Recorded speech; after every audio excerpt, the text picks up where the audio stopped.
that.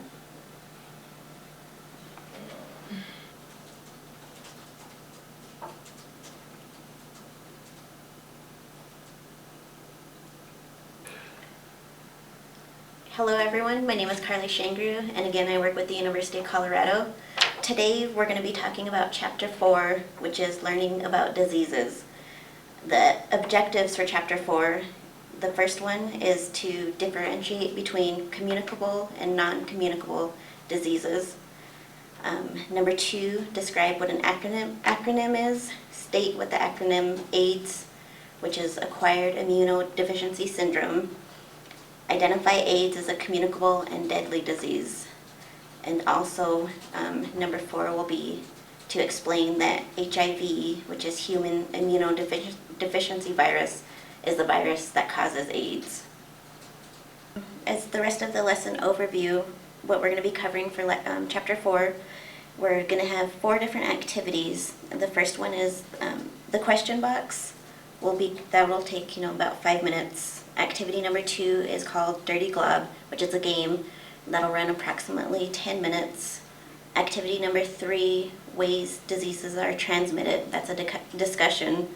And then we have activity number 4, which is learning about STIs, hepatitis, and AIDS. And that's a worksheet, and that can take approximately around 15 minutes. All these times are just estimates. It could, give or take on either end. But it's just to give you an estimate. Start this session off with the question box. Just make sure that you check it before the group session. If there's any questions in there, you want to go ahead and open up the box and go over the questions to have a group discussion and to see if we can, hopefully can find out some of the answers and give back feedback. If you don't know some of the answers for these questions, it'll be great if you can look them up together or research them and maybe get back to them and tell them later. It's okay if you don't know some of the answers, but just make sure that you do look into it and remind them again that the question box will be in the room, so whenever they have questions to write it down and just put it in here, and you'll go over them at the beginning of each group session. For the second activity we have, which is called the Dirty Glob game, and it's just to let you know ways. For this chapter we talk about communicable and non-communicable diseases. And communicable diseases are ways that diseases can be spread. And so what we're going to do is I have some lotion here and some glitter, and this is just to kind of give you you and the youth a chance to see that how easily germs can be spread if you're not washing your hands properly, or if people have colds, things like that. So what you need for these materials, you could just have some lotion. I have just a little bottle here, and some glitter.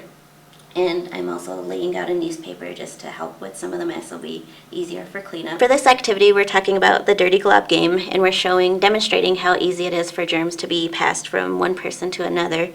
So what I'm doing here is with the lotion that I showed you earlier, I'm just going to squeeze a little bit on my hand. And you're going to need a couple volunteers if you want a class activity if the whole classroom wants to be involved and shake hands, you can have them demonstrate as well. It might be fun for all of them. But I just get, a little size squirt of lotion on my hand. I'm going to add a little bit of glitter, and the glitter represents the germs that can be passed on from one person to another by, not washing hands, by sneezing and cold, certain things like that, how communicable diseases can be spread. So with your first volunteer, what you want to do is I'm going to shake their hand, and you'll see from shaking their hand if that's, an unclean hand, and germs, the glitter are the germs, and see how easy it is to be transported from one person to another. So, and if that person doesn't wash their hands and goes on to continue and shake hands, then it's just that starts off a chain of, how easily germs can be spread. That started with me, and there, so it's, a good demonstration.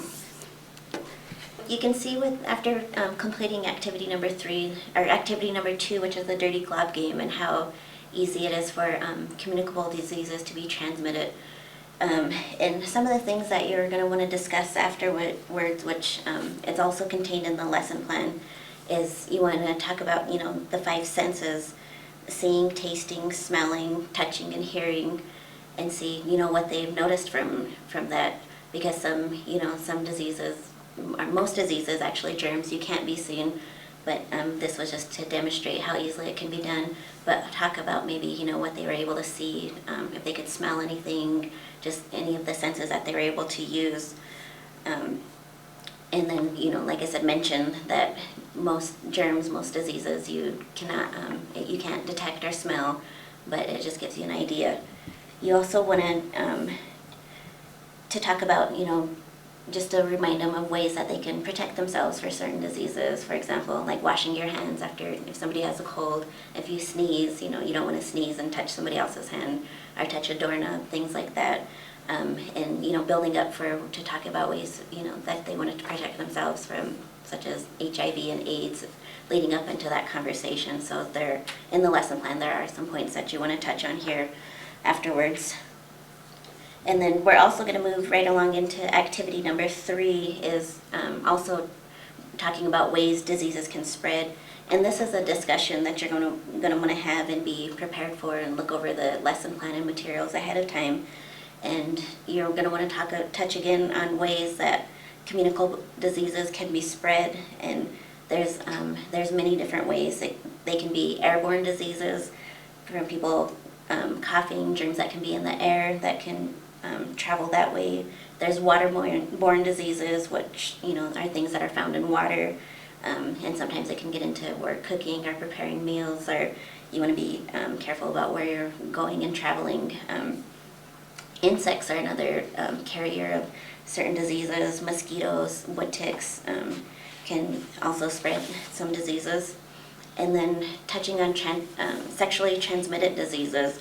Those are, spread from person to person through sexual contact, and you want to touch on this. So it's good to be prepared ahead of time to have this conversation, making sure you're comfortable with it if the kids have any questions, and just to really review the lesson plans ahead of time, and if there's any questions that you might have, or to make yourself feel more comfortable, just prepare, and there's a lot of resources online, and we'll just give you some of that information.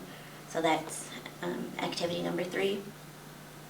Okay, so the 4th and final activity in Chapter 4 is learning about STIs, hepatitis, and AIDS. We have a worksheet here that you're going to want to print out enough copies to spread around to each of the youth. Their worksheet is going to have answers that have blanks. We